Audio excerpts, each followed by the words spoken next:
Shalom and Shavua Tov, everybody. Welcome to the Israel Brief with me, Rolene Marks, where we take a look at those top stories making headlines right here in Israel. We do it every Monday to Thursday, and we do it in partnership with these guys, Lay of the Land.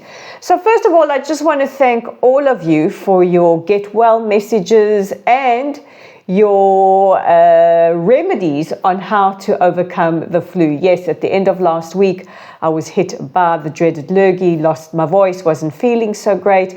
But the Israel Briefer community, well, you're simply the best. So today is day 479. We have 90 hostages still held captive by Hamas. We are still in that first phase of the temporary ceasefire that was agreed to just several weeks ago. So let's take a look at the top stories, what happened over the weekend, and absolute scenes of jubilation as 4 female hostages were released and reunited with their families. Naama Levi, we all remember that horrific footage of Naama taken from the Nahal Oz base, bleeding from the seat of her pants, being pulled by her hair. Liri Elbag, Karina Ariev, and Daniela Gilboa. Now, they were all what we call Tatspitaniot, or IDF observers. They were stationed at the Nahal Oz base on the 7th of October when Hamas attacked. Now, a 5th Tatspitanit, I have to get my tongue around my Hebrew sometimes. A Gamburger was not released with the other 4, but more about that a little later. Now, there was a lot of controversy around this because according to the terms of the ceasefire deal, female civilians were slated to be released first.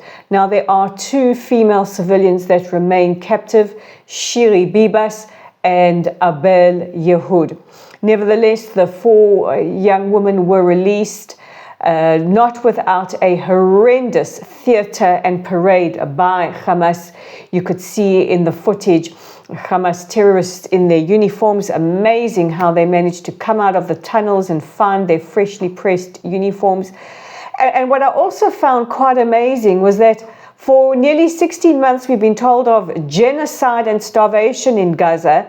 And here they were with a theater production rigged, complete with signage, and a woman throwing glitter over the Hamas terrorists. So if you still believe there was a genocide and there is mass starvation, you've been hoodwinked and you've fallen for Hamas propaganda. Hamas paraded these young women who were forced to stand on stage and smile. They were dressed in what looked like some kind of a uniform, but they are not IDF uniforms. Members of the Red Cross were made to sign a certificate of release, and then the girls were handed over to the Red Cross and then handed over to the IDF, where their joyful families met them at the Re'im base reception point before they were flown by helicopter to the hospitals. Now, the 3 hostages that were released last week, Romy, Doron, and Emily, have been released from hospital. More about them a little later. However, a lot of anger from Israel that we did not receive our 2 civilians, Arbel Yehud and Shiri Bibas.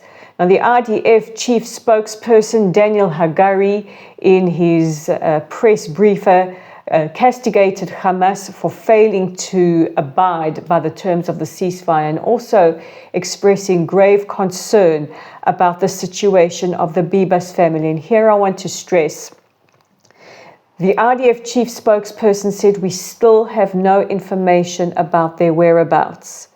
The Bibas family released a statement after that saying that when they heard that they were not on the list, their whole world came crashing down. A little earlier today, the Bibas family also appealed, please to people to avoid spreading rumors through WhatsApp group and social media. We are aware that there are some WhatsApp groups and people who are spreading all kinds of rumors about the family, but where we are at the moment is we don't know their whereabouts, and the family have requested that any knowledge of that will come from official sources and not WhatsApp groups. So if you are receiving WhatsApp, if you're seeing anything on social media, either report it or exit those groups immediately. Meanwhile, Israel appealed to Qatar and to other mediators to ensure that Arbel Yehud would be released as soon as possible. Now, what we are expecting on Thursday is that Arbel and the other female observer, Agam Berger, will be released in addition to another hostage whose name we still do not know on Thursday. Several other hostages are slated for release on Saturday as well. From about 7 o'clock this morning, Gazans started to return back to northern Gaza. Now, this is after Hamas backtracked on how they reneged on the ceasefire agreement and gave assurances to mediators that they will release Arbel Yehud and Agam Berger. The Prime Minister said over the weekend that until they were released, or that they had assurances, they would not allow for Gazans to start returning back to the north. Meanwhile, the IDF started to withdraw from some parts of the Netzarim corridor. Now, creating a little bit of controversy was a request, or rather a suggestion from US President Donald Trump, who said that maybe Jordan and Egypt should take about 2 million Gazans. He said that Gaza is a demolition site and that for the moment they should be temporarily relocated until Gaza is rebuilt and they can return. The Arab League responded with an emphatic no. Jordan, Arab countries and Egypt have taken a lot of criticism for failing to assist refugees into their countries. In fact, Egypt is in violation of a treaty they signed that would allow for any refugees from Gaza, should there be a situation like this, to enter their territory. Israel's Foreign Minister Gideon Sa'ar has lambasted Irish President Michael Higgins for his horrific comment and attack on Israel last night at a Holocaust Memorial Day ceremony.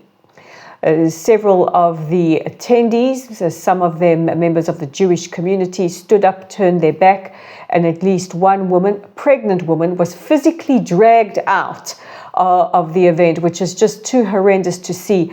Ireland, I know there are many of you from Ireland who watch the Israel Brief. We need your voices to stand up against this kind of appalling treatment and anti-Semitism.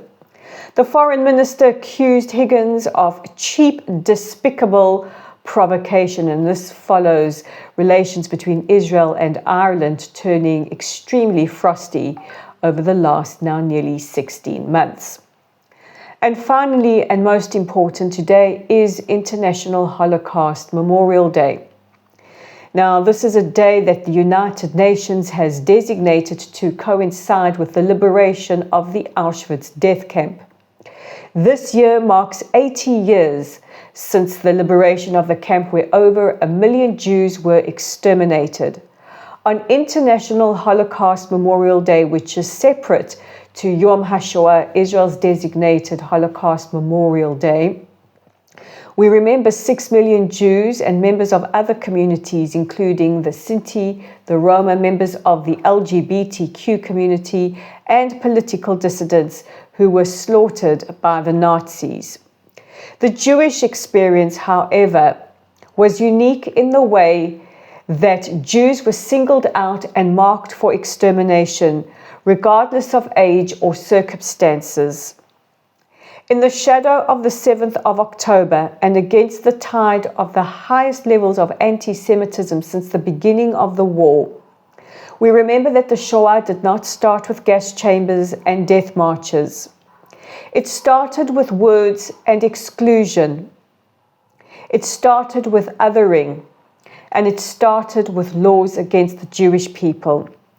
As the passage of time moves on, and we lose our last survivors, our last living eyewitnesses. So it is incumbent on us now more than ever to educate ourselves, to bear witness, and to speak up. We cannot be silent. We cannot be bystanders.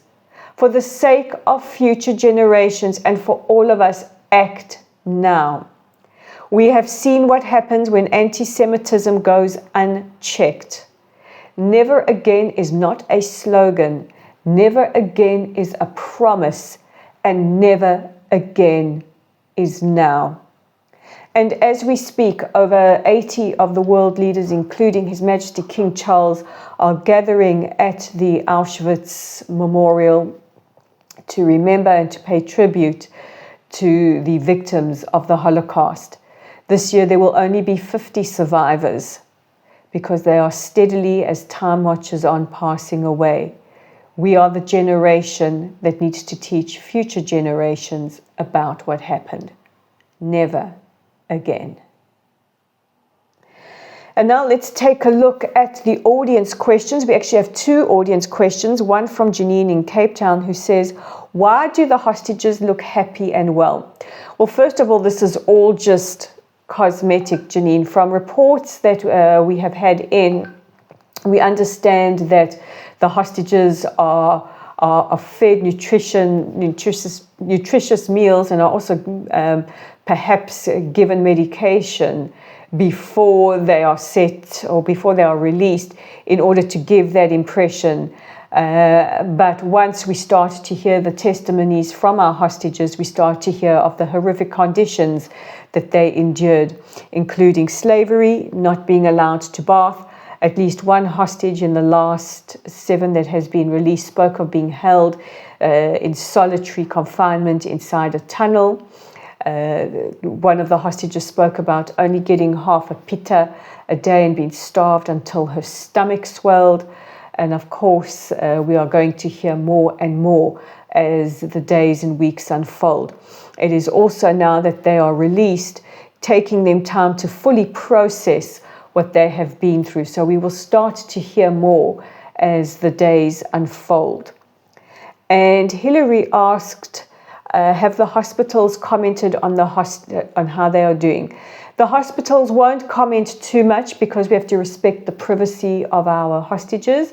We do know that as part of their healing, hospitals have organized for manicurists, hairdressers to come and to treat them, to give them back a little bit of their humanity after it was stripped from them. We know that the last batch of hostages were forced to learn Arabic, and we know that at least one of the hostages still has a bullet in her leg and that they were treated in captivity without anesthesia.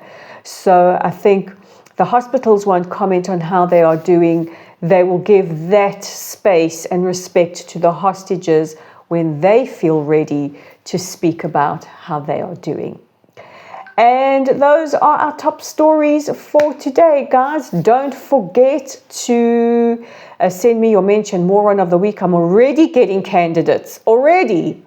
Both moron and both mensch. And of course, if you have a question, please pop it in the comments section below.